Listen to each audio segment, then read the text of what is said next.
crazy, but it's true. Exam season is here again. And if you are watching this in real time, you are doing so because you are the parent or parental figure of a young person who is doing their GCSEs or A-levels or equivalent. And you want to make sure that you are being the best possible help for them at what can be a really stressful time. So let's get into it.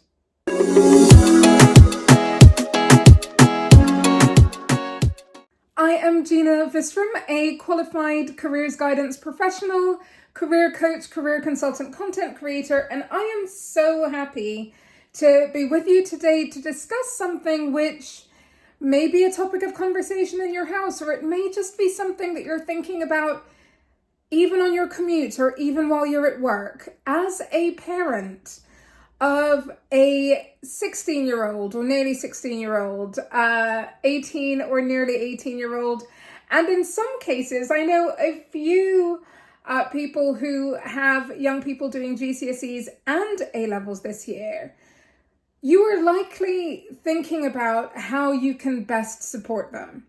And so in our time together today, what we are going to talk about is some things that may not surprise you. And if that's the case, that's great. It's certainly not a waste of time. See it as a bit of validation of what you already know, but some things might surprise you. So I'm going to keep this short and snappy, and I would really love to know in the comments of wherever you are seeing this video, what you are applying, maybe what you've already been applying, and anything else that you think you are going to carry moving forward because you think it is going to help the young people in your house and in your life. Sometimes you just need to breathe deeply because it can be really intense right now, and that's actually where I want to begin. I would like to recognize that. I would like to acknowledge that that can be how it feels right now. And in a way, it's unsurprising. These exams are a big deal. And your child, your children have been working towards them for a pretty long time. But here's the thing. As much of a big deal as it is, and we're not here pretending it's not, it is not more important than well-being. It is not a contributor, or we don't want it to be a contributor to self-worth, because as human beings, we are all worthy. And so we don't want to build up this kind of spoken or unspoken anxiety, which can kind of lead to a paralysis when it comes to action around revision and or how exams are handled. So part of it is actually setting the foundation of well-being and wellness and value, and really making the point, even if you think it's obvious, really reiterating the point that whatever happens, you are there for them, you love them, and you've got this, right? That is a great message to have shared at an early stage, or whenever you hear this, at this stage of the journey. And not in a way that takes away from your belief. You don't want to pitch it as kind of a, oh, I think you're going to fail, so I'm telling you this. Like, no, it's regardless what happens, everything is going to be okay. And now let's move forward and make the best of it and do the best that you can. So what does that really look like in terms of how you can help? Well, I would say one is you can help them to create a calm environment. Now, I know our young adults are more than capable of doing their own thing, of cleaning up, of doing all of that sort of stuff. And if they've done that and they've created a calm environment already, then amazing.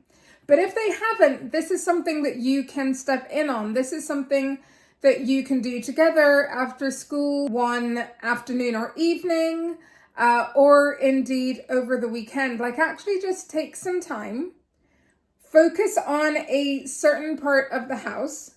And that's not to say that you can't revise in a range of places. Of course you can, but there might be a primary space. Focus on that, and together Turn it into a space where the mind can be clearer, less distracted, and able to do better revision. Number 2, be curious about what revision schedules look like. So it's not like the earlier days. So for example, I know this weekend I'm about to put together an 11 plus revision schedule for my daughter, but my daughter is 10. And actually, even still, I know that she will want to have some input. So for your grown-ups, for your near grown-up children, it's not that it's something that you can do for them, but it's something that you can be supportive of. And you can ask how it's going, and you can say, oh, what parts of your planning has really worked for you so far? What could be better? You can ask in what way you can help. You can say that, you can give them sort of all the confidence and encouragement and say, let me jump in with you in 3 or 4 days if you feel like this isn't quite working for you. So really kind of talking around those revision timetables and working out the best way to interject in a supportive way. But you can't do it for them. But you can certainly have the conversations, which can be thought-provoking and can help with making some good decisions. If you would like me to circle back in another video to what some of that might sound like, just tell me. Just let me know in the comments below, and I can go into that in more specifics at another time if it would help. Another thing to consider is healthy routines around eating and sleeping. Now, I say this as somebody who personally was a crammer. As in, I would prepare and I would do things in advance, but also like that night before was really key.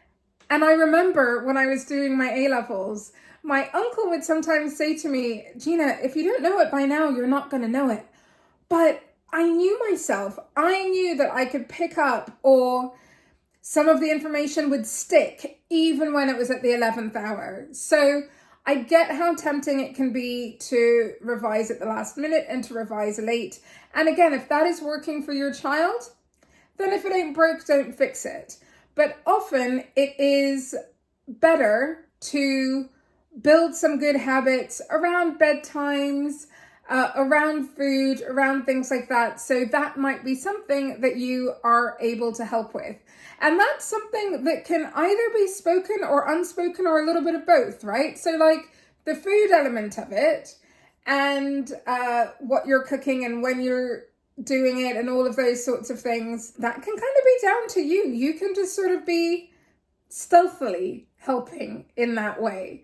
So yeah, building good routines, healthy routines. What does that look like? Each of your children, each child out there is individual, but being observant and aware of that will definitely help you to help them.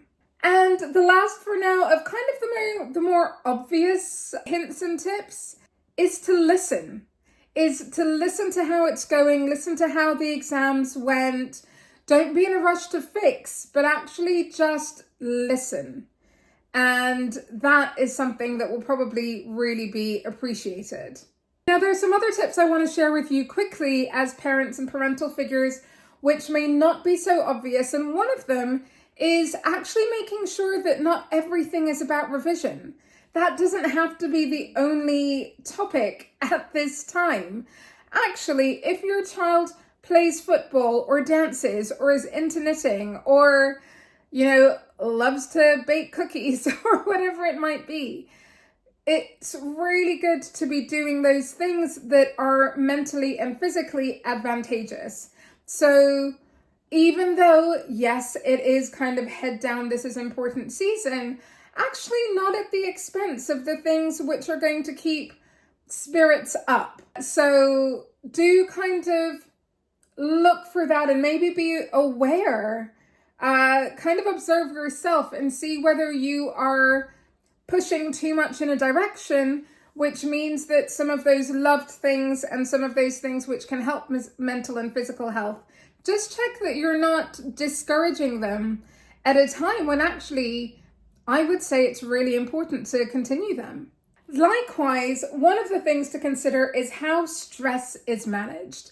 And it's easy to say, don't worry, and actually that might be quite well received, but actually worrying at this time is also quite normal. So maybe kind of shifting what that assurance looks like and moving it more towards I hear you, I get that, I see why that could be worrying you.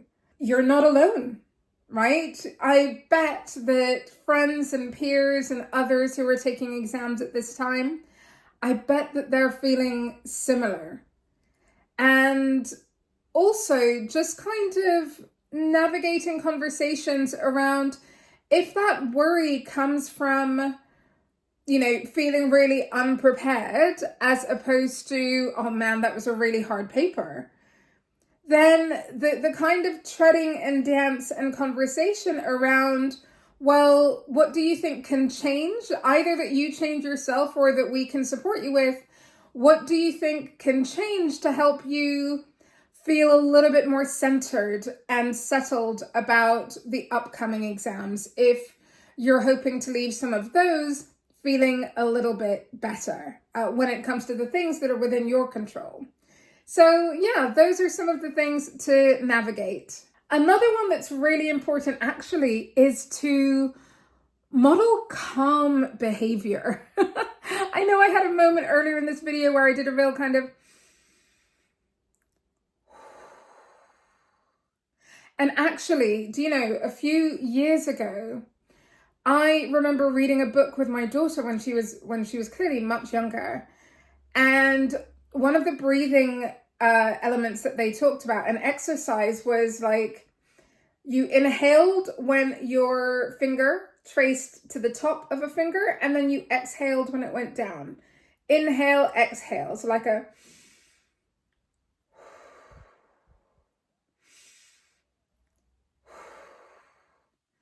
And that can be really valuable, so for you and for your child. So model calm behavior. That is going to help them by osmosis pick up your calm and help to steady the nerves that they will naturally have within this season. My last two are to celebrate effort, not just results. So celebrate effort. That is a really big thing. If you know that I keep saying your kiddo, they're always going to be your kiddo, but these people are young adults, aren't they? So if you know that they have really been working hard, really been working smart, working on a timetable, doing their very best, or as near their best as is healthy, then yeah, celebrate effort, not just results. And finally, we're going to end where we started. Keep perspective. These results are important. The effort is important. Yes, it's been a decent runway to this moment, but it's not everything, right? And there will absolutely be options regardless of what the results look like. So as much as there might be a particular goal or a main goal, you don't want to communicate as if that's the only thing, because there are absolutely going to be reasonable and even exciting options, kind of regardless of what the outcomes are. So yes, there were more options. I don't want to gaslight anybody here. There were more options, the better grades that you get, right? Of course. But there are other options and routes and ones that can be really desirable and exciting as well, even if grades are disappointing down the line. So for now, it's all about focusing and doing the best that you can, but really recognizing that whatever the outcome, it's all going to be okay. That's it for me from now. I hope you have found that helpful. If you find nuggets like this useful, please do take just a few seconds and sign up to my mailing list for parents and parental figures who want to be a help, not a hindrance, on their child's early career journey. Take care of yourself, and I look forward to catching you again soon. Bye. Enjoyed this video? Don't forget to like, comment, subscribe, and make sure that you come back for another video soon.